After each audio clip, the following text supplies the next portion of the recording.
জীবনের উৎস নিয়ে একটা বিশাল প্রশ্নের উত্তর খুঁজেছিল মিলার-ইউরির এক বিখ্যাত পরীক্ষা। চলুন সেটাই দেখি। প্রশ্নটা কিন্তু খুবই মৌলিক, তাই না? যে এই প্রাণহীন পৃথিবীতে প্রাণের শুরুটা হলো কিভাবে?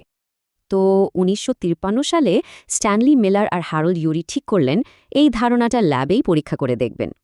তাদের উদ্দেশ্য ছিল একটাই, ল্যাবের ভেতরে একদম আদিম পৃথিবীর একটা ছোট্ট সংস্করণ তৈরি করা। তো কি নিলেন তারা?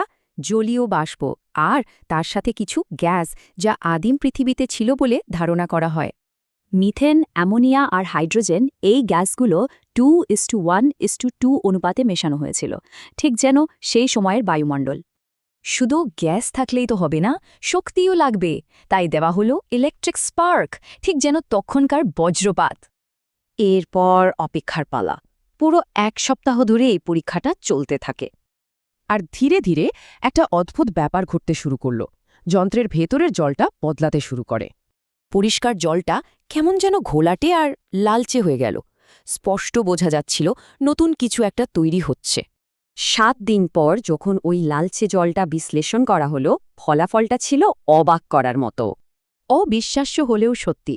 সেখানে পাওয়া গেল অ্যামিনো অ্যাসিড, মানে প্রোটিন তৈরির মূল উপাদান।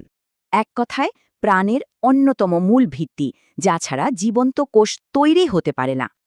এই ধারণাটাকেই বলা হয় রাসায়নিক বিবর্তন, মানে জড় পদার্থ থেকে ধাপে ধাপে প্রাণের উপাদান তৈরি হওয়া।